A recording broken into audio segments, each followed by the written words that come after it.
Hi, welcome back to the Reload Bench.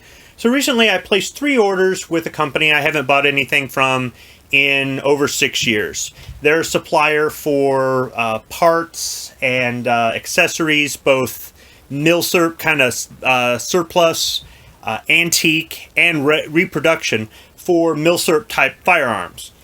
And what ended up happening was I placed one order and it took a while for them to process the order. And while I was waiting, I placed another order. And then I placed another order. And what ended up happening was the first order came in this week. The third order, which I didn't order directly off their website, I ordered off of Amazon, came in the next day. And the second order that I placed, the first 2 were directly off the website, should be in 2 days.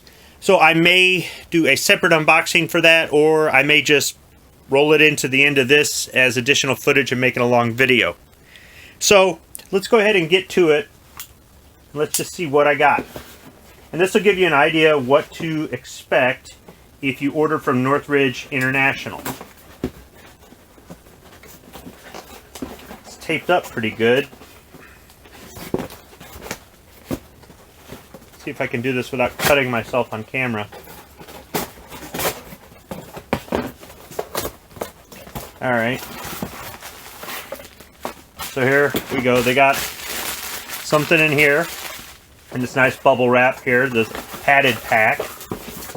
And this is also in a padded pack. And the packing slip fell on the floor. Alright, so let's go ahead and check them out. This is the main thing I ordered. This is something else I could use. I just threw it on the order since I was paying shipping anyhow. This is like what I talk about in some of my videos about ordering ammunition or reload supplies. If you're already paying for shipping, what's an extra $10 item? Especially if it's something you could use. So let's cut this open. Let's see what we got here. Tape all over everything.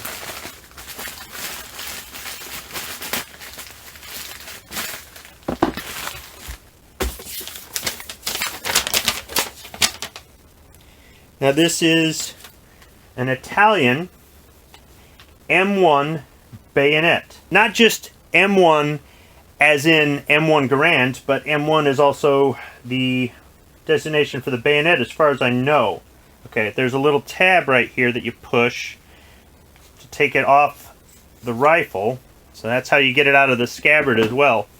The condition of the scabbard isn't really too bad. This canvas here is not dry rotted. There's a little bit of rust here on these rivets. The scabbard seems to be in good shape. I don't see any distinct markings on the scabbard, but I'll check it out in further detail later. And on the bayonet, there's some markings here. This is probably I remember when I was in the military, we would actually stencil on the buttstock of our rifles. So this is probably to match it with another rifle or somebody's number, you know, get number 110 out of the box or something here. So there's some markings here as well. This is something that interests me.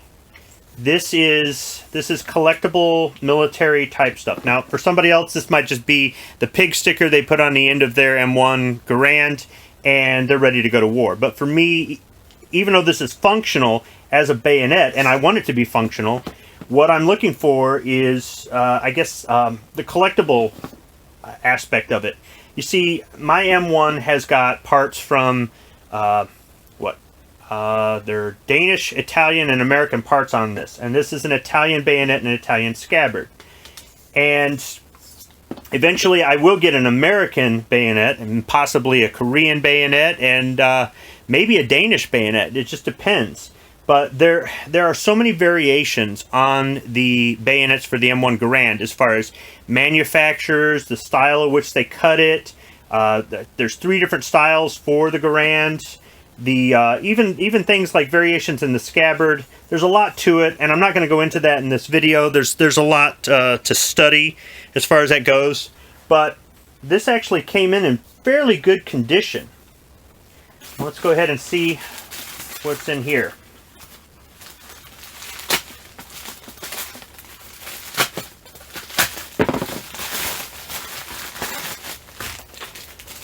Clip. So this is a clip, not a magazine. This gets inserted into the magazine. So this is a stripper clip for the M95 straight pull rifle, as far as I know.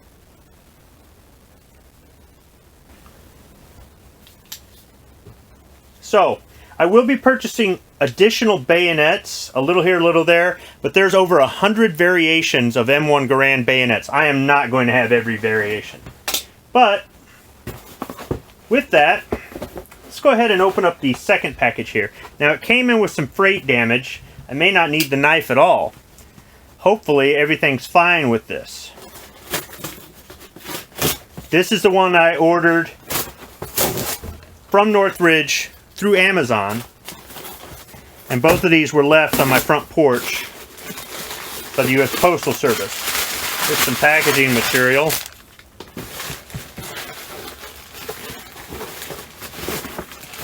And there goes the packing slip on the floor.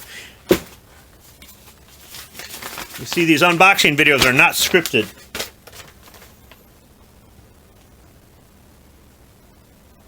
Alright. Let's open it up. See what it is.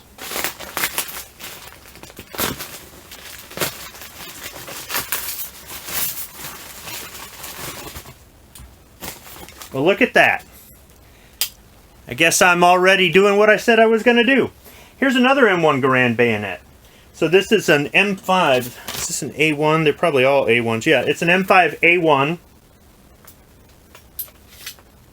And you can see the difference right there.